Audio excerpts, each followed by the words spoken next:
Welcome to the Raising Confident Girls podcast, your guide to raising strong, confident daughters.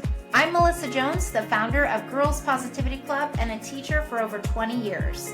In a world where girls often feel overwhelmed, anxious, and confused, this podcast is your go-to space. As caregivers, we navigate challenges together. I founded Girls Positivity Club to provide a place where you belong and get the tools to face today's hurdles. Consider this your regular check-in with a trusted friend, offering insights and practical tips for meaningful conversations. I'm here to help you feel confident on this journey of raising a generation of empowered girls. Let's dive in and raise those confident girls together. Hey everybody, it's Melissa and welcome back to Raising Confident Girls.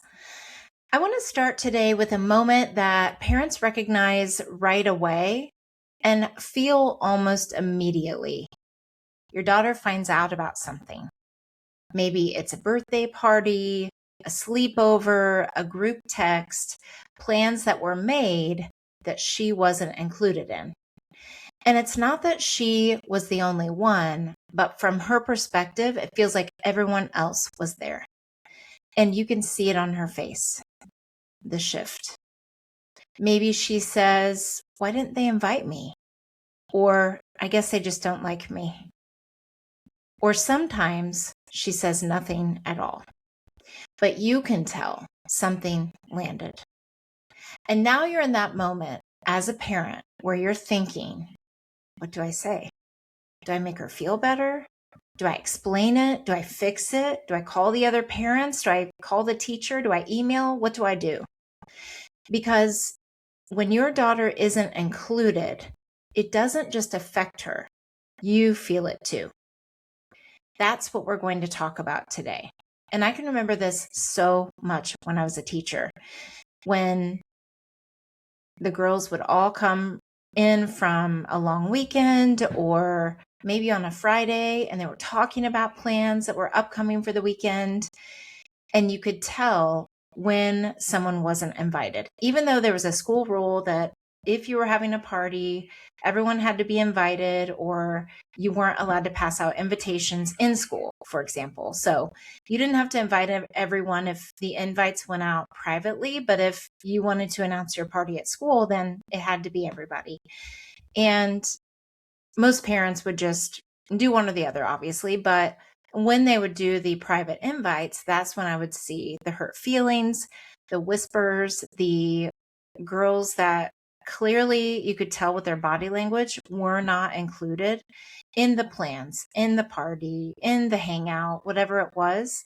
And so what I'd like to do today is help you know how to navigate that within yourself and also just support her through something like that, because there are a lot of factors that go into why your daughter, the girls in your life, may not be invited. And I would openly talk about this, and I have in clubs too, in camps. This comes up in conversation that's natural. The girls might bring up something that was challenging in this way, even in the summertime.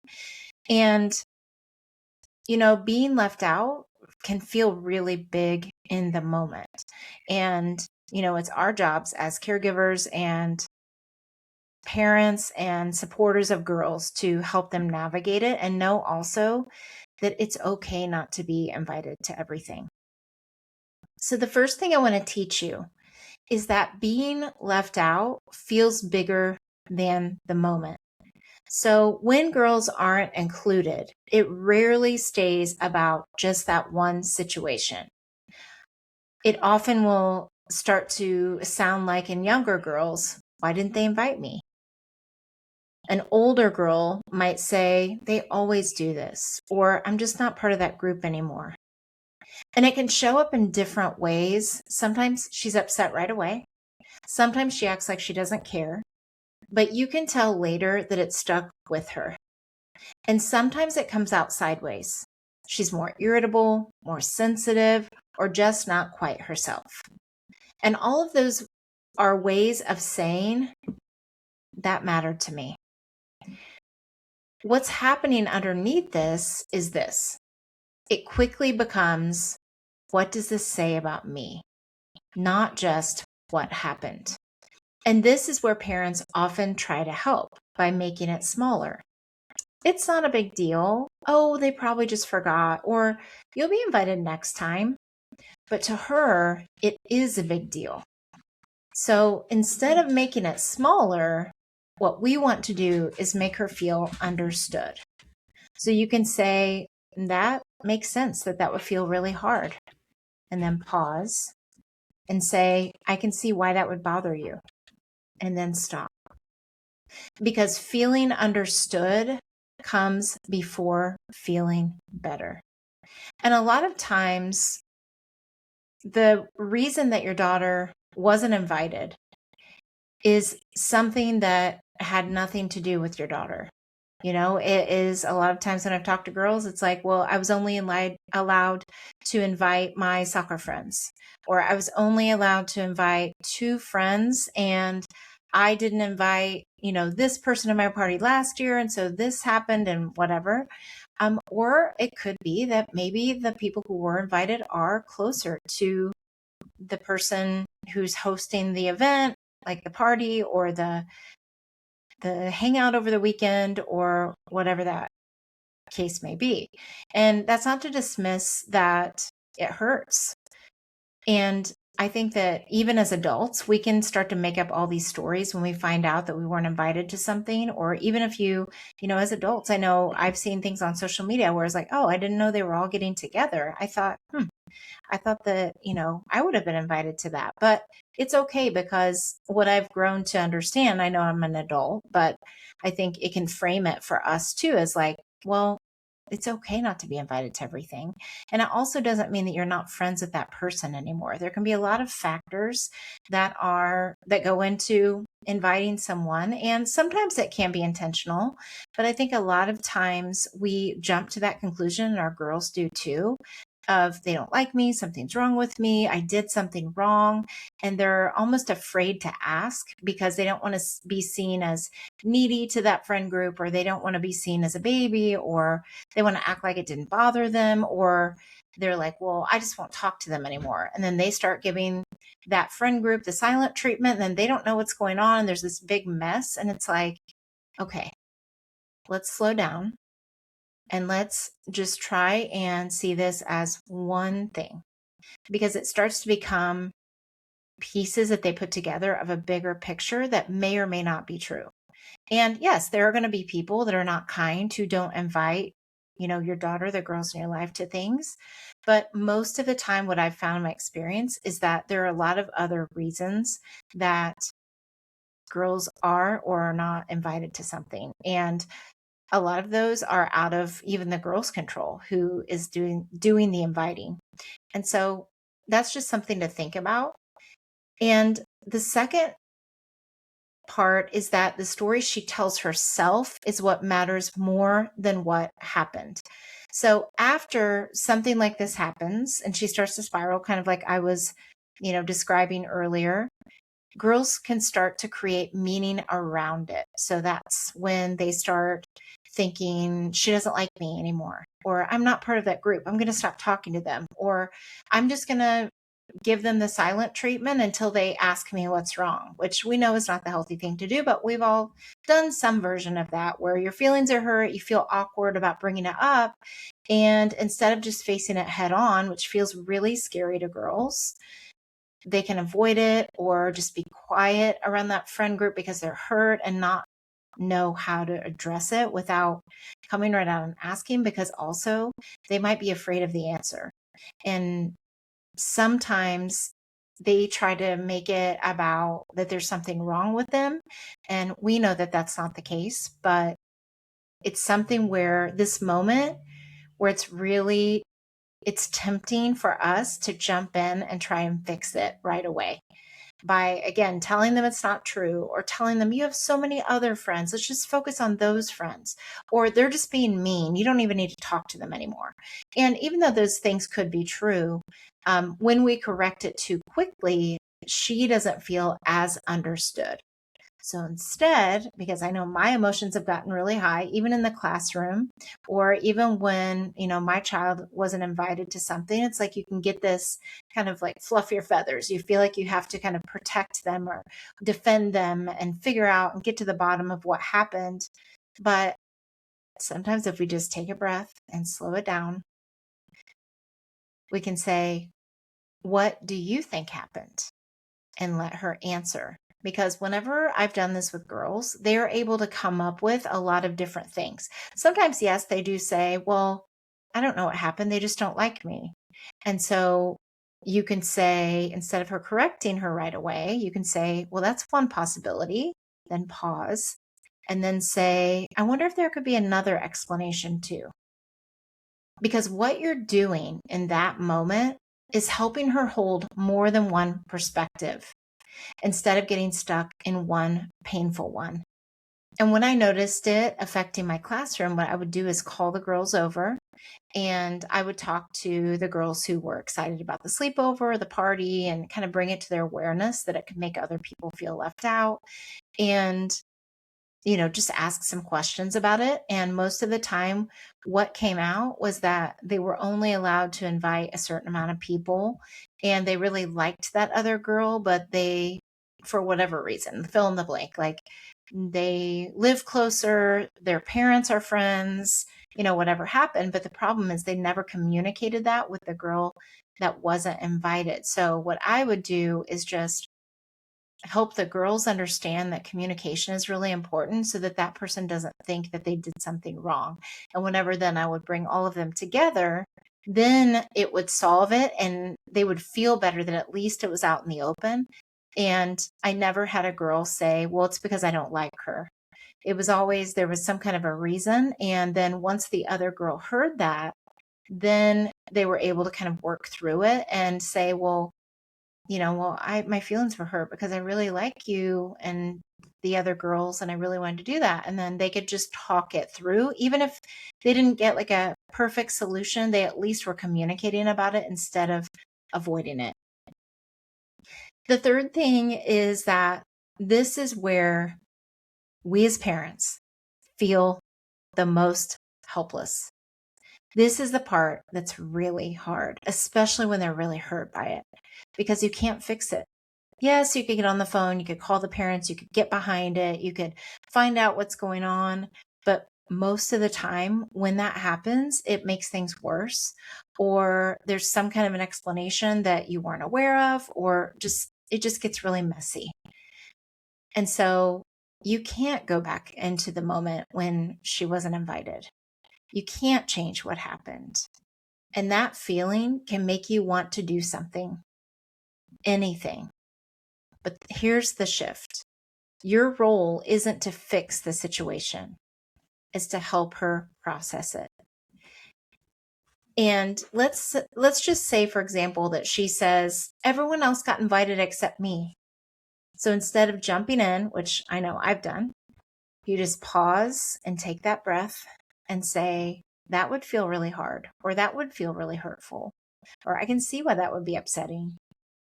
She might say, I don't even want to go to school tomorrow. And instead of solving, you don't have to decide right now. Then pause. Let's just think about today. So it's not that you're going to let her stay home from school, but you're just going to just kind of pause her and just say, you don't have to decide that right now, even though she's going to school. Let's just think about it. And if she shuts down or says, I don't want to talk about it, you can say, okay, well, I'm here if you want to talk about it later. And they will come back later, or you can address it later when they are having some time to process through it themselves. And of course, you want to be that support to them. And in that moment, though, when they are very heightened emotionally, most of the time, they just need that time to process through and just to have a minute to sort through it themselves. Because sometimes that first conversation isn't where it comes out. It's the second one or the one later that night. And you just keep checking in and saying that you're there for them when they're ready. And most of the time, when they can separate themselves and they've had time to think about it, they're out of the spiral, or at least they're calm enough to talk about it. And then that's when you can bring up, what are some other possibilities that this could be? Or, how do you know that you weren't invited? Or just ask some of those questions and just let her vent and talk about it. And, really that's what we're there for, is to support them through it. And, instead of solving it and trying to get her invited to the party, maybe it's just sitting with her in that moment and being a support and talking through what that could be, what the reasons could be, and also just helping her process through, well, does that automatically mean something about these friends? And, then maybe it's time for her to look inward about this friend group. Does she feel good mostly when she's around them? Or is this a pattern where they're consistently making her feel bad, or they're consistently leaving her out? If that's the case, that's a very different situation where maybe she needs to look at that friend group and think, are those the right people for me? And that's a really hard thing to think about too. And because really they're just wanting safe people that they can be themselves around, have fun around, and it be a positive group of friends. And when these hurt feelings happen because they're not invited to something, then it can really make it tricky to navigate for them because they're trying to figure out the whole situation. And the fourth thing is that confidence is built in these moments, not outside of them. So this is something that as parents, we don't always realize. Moments like this, the tough moments, are where confidence is built. Not by avoiding them, not by fixing them, but by feeling it, processing it, coming through it. And this can feel counterintuitive as a parent, because everything in you wants to take the feeling away, wants to solve it, wants to just help her feel better immediately, because it's hard to see our kids hurting. And, maybe the case is that they're not the right group of friends for her, and she just wanted to be invited because other friends of hers were invited. And you can have that conversation that it's okay also not to be invited to everything, because not everybody is for you as a friend, and that is okay. That doesn't mean there's anything wrong with you. That doesn't mean you've done anything wrong. And, sometimes people just aren't a good fit, and it's perfectly fine to help her process through that too. You want to say, I know to fix it. They probably didn't mean it, and maybe they didn't. And it's not that we never say these things, but sometimes they can feel a little bit dismissive, or like we're not really hearing them, especially telling them that they'll be fine and there'll be plenty of friends in the world and all that, which we know is true as adults. But for them, they're in the moment still and trying to work through it. So they may be able to see that later, but in this moment, it's so hard because you don't want to hurt her. But what actually helps her in that confidence in herself and making friends and knowing it's okay not to be invited to everything is you helping her process through this and learning that she can handle moments like this. So instead of trying to remove that feeling, you stay with her in it. You can say, I know this doesn't feel good right now, but I know you can handle it, and I'm here for you every step of the way. Or I'm here with you in this, and you don't have to go through it alone. I'm right here with you. And sometimes it's even simpler than that. It's sitting next to her, because the older girls, they may not want to talk about it directly right then. Sitting next to her, being quiet, not rushing her out of it. Because confidence isn't built by avoiding hard moments. It's built by going through them and realizing I'm okay on the other side of this. And it doesn't mean it's not painful. It just means that they will learn how to work through these hard moments, which builds their confidence in these times when they may not be invited to something. And this is going to happen at some point in their life. And it's probably going to happen multiple times. Even as adults, we have this. And so it's helping her, be solid in who she is and know that even though it can be hurtful, and it's okay to say that because it is hurtful sometimes, her confidence will grow through working through that. This doesn't necessarily mean that it was directly about her, or that, she did anything wrong, or whatever the case may be. And that's something that she can't learn if every hard moment gets taken away too quickly.